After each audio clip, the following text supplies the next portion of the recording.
As of recently, there has been another flare-up in a long, tragic history of flare-ups between the modern-day state of Israel and the peoples of Gaza and the West Bank. This is a complex geopolitical problem that solicits sharp reactions from just about everyone who has a political opinion.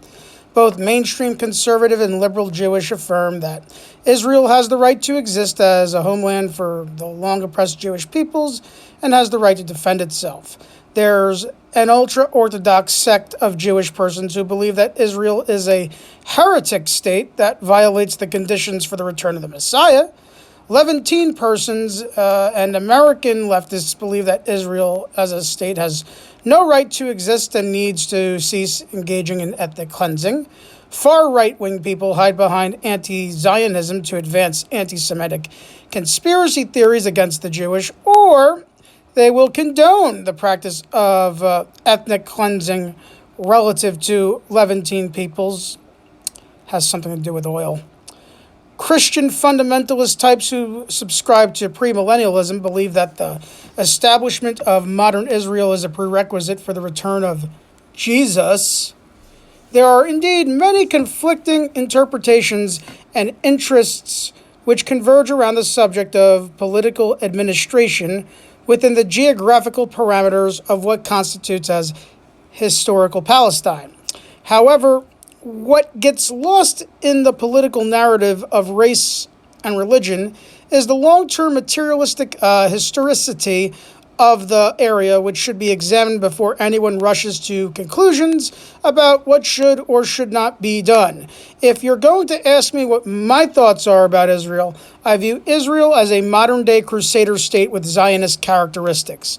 The international community, dominated by Anglo-European financial and landed interests, have used the historically oppressed Jewish, predominantly within Eastern Europe, as pawns to indirectly colonize and oppress the people of the Levantine region.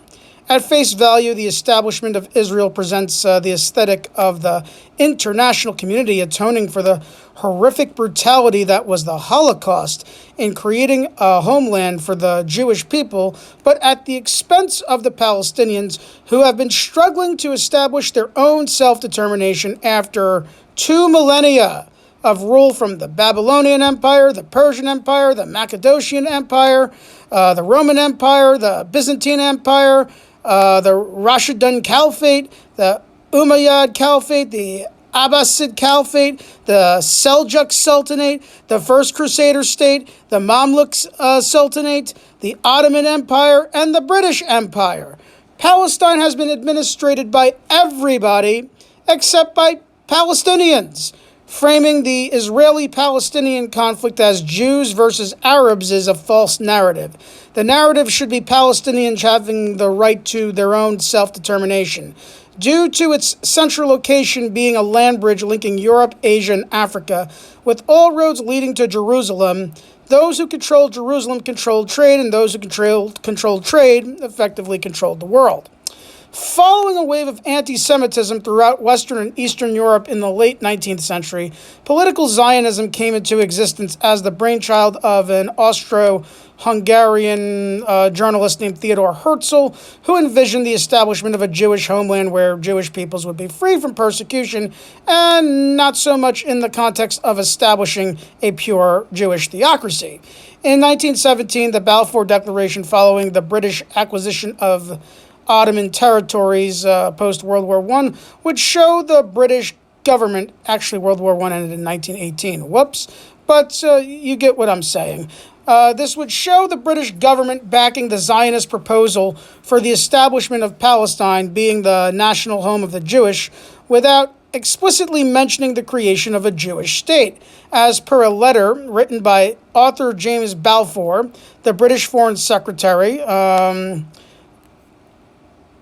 towards Lionel Walter Rothschild, yes, there's that name, second Baron Rothschild, who was a British banker, and a prominent Anglo-Jewish leader and close friend of Chaim Weizmann at the time, who was a prominent Zionist leader who would later go on to become the first president of modern-day Israel. To further complicate matters, in 1915, Lieutenant Colonel Sir Henry McMahon, on behalf of the British government, in correspondence with the King of Hijaz, I hope I said it right, Sharif Hussein bin Ali, 37 generations removed from the Prophet Muhammad, making a promise that the British would recognize Arab independence up to the borders of present-day Syria if the peoples of Arabia were to take up arms and aid the British in fighting the Ottoman Empire. However, both promises of recognition for the Jewish and Arabs turned out to be hollow, as the British were actually intending on partitioning the Levantine region between themselves, the French, and the Russians. This would be known as the Sykes-Picot Agreement. However, with Russia having gone to the way of the Bolsheviks, Turkey would assume the Russian partition, dividing Kurdistan between Turkey, the French, who were in control of Syria, and the British, who were in control of Iraq, in addition to the British controlling Palestine, Transjordan, and Northern Arabia. In 1922, the League of Nations formally recognized the British colonial mandate of Palestine, and as they say, to the victor goes the spoils, but the spoils really became spoiled. Prior to the British directly controlling Palestine, Jewish immigration from Europe to Palestine was a thing. These instances were referred to as aliyahs, which would promote semi-autonomous agrarian settlements, absent of the Jewish attempting to form a formal nation state. From the 1880s up until 1920, European Jewish and Palestinians lived in relative coexistence with one another. However, as a direct result of European powers carving up various segments of the Levantine region to be under their own influence, this would invite conflict between the Jewish and the Palestinians at the behest of Palestinian nationalist Mufti of Jerusalem, Haj Amin al-Husseini, who viewed Jewish immigration into Palestine as a form of European colonialism. It's debated whether he was a Palestinian nationalist or anti-Semitic. We're still debating that to this day. This would plunge the region into a state of instability, which the British would respond with a heavy hand, directly backing the Mufti and throttling further Jewish immigration into Palestine. Later, the UK would recognize the existence of the Wahhabist Saudi Arabia regime in 1926, and we all know how the Saudi government operates. The Western powers would have an ambient attitude relative to the Levantine region until 1938, when the world's largest known oil reserve was discovered in Saudi Arabia, next to oil-rich Iraq, still under British control, which reinforced the notion that Anglo-Europe powers must be present in the region. However, there was a big problem happening in Europe at the same time, and that problem was Nazism. The Jewish were effectively barred entry into the United States as per the 1924 Immigration Act, a byproduct of the Red Scare. They were barred entry into England as per the Evian Conference. So the next alternative was Palestine. And guess what? The British were not allowing the Jewish to enter Palestine either. As a byproduct of the British not allowing the Jewish passage into Palestine to save face with the Arab community, cause leads to effect, and the effect manifested in the form of extreme reactionary Zionist paramilitary organizations such as Irgun and Lehi. And they came primarily as a means to defend themselves from the loyalists of Amin al-Husseini and to drive the British out of Palestine. Leahy went so far as to make an attempt to enter an alliance with the Third Reich to sabotage the British in exchange for Nazi deportation of Jewish into Palestine. Meanwhile, as Amin al-Husseini was literally in Berlin making nice with Hitler. Talk about awkward. Following World War II and the Holocaust, the United Nations was formed in October 1945. In 1947, the UN would create a partition plan for Palestine, which would divide the region into a Jewish state and an Arab state, and create a deadline for the British mandate to end no later than October 1948. The British would leave in May of that year.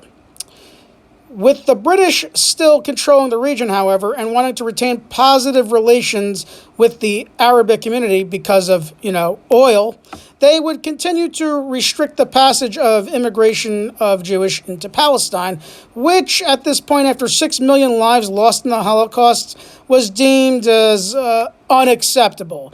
Irgun would respond by blowing up the King David Hotel, housing the British central offices, killing 91 and injuring 46. Leahy would assassinate British Minister of State in the Middle East, Walter Guinness, 1st Baron of Moyne, in Cairo, and both organizations would be involved in the Deir Yassin village massacre in April 1948, as 107 Palestinians, including women and children, were killed in retaliation to Arab militants, blocking the road from Tel Aviv to Jerusalem to cut off supply lines to the Jewish community. On May 14, 1948, the British would leave Palestine, and David Ben-Gurion, chairman of the Executive Committee for the Jewish Agency for Israel, would declare Israel to be its own state. Following this announcement, 11 minutes later, President Harry Truman, who was a religious man and probably looking to one-up the Soviet Union, would extend not an official but a de facto recognition to Israel, and following that would be 70 years of war, apartheid, ethnic cleansing, numerous flirts with World War III, and perpetual instability within the region to benefit private interests that wish to have resource monopolization in partnership with Saudi Arabia and Israel. Has the West truly atoned for the tragedy of the Holocaust, or did the West use the tragedy of the Holocaust as a means to have a Western-friendly capitalist state in an oil-rich region with deliberately designed stability issues to justify the continuation of Western military presence in the region? So where do we go from here? What is the answer to a question that has haunted every living person since they were born? Truth be told, looking back, all of this could have been prevented if Western nations, England and the United States, that's actually what I mean, allowed for Eastern and Central European Jewish persons to immigrate within their borders when the crisis of Nazism was relevant. 12 million people would not have been murdered in the name of a genocidal policy, and countless millions more would never have died over the question of who has the legitimate claim to Palestine. The social conditions of developed nations have changed dramatically since the end of the Cold War, and those who are well off and have the means should expatriate themselves from Palestine to the United States and to England, whose negligence enabled the Holocaust to happen. If that means it is one small step to restoring peace in the region.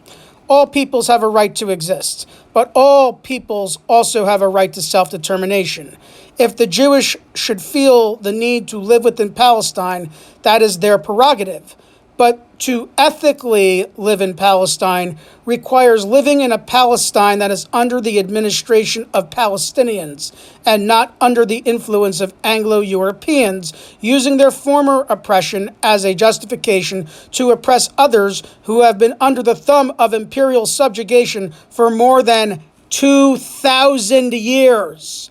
A two-state solution is an invitation for more war, more bloodshed, more tragedy. There should be a one-state solution, a secular Palestinian state represented by all religious groups, open for all to visit, but ran by and for the people of Palestine. This is Comrade Pella, signing out.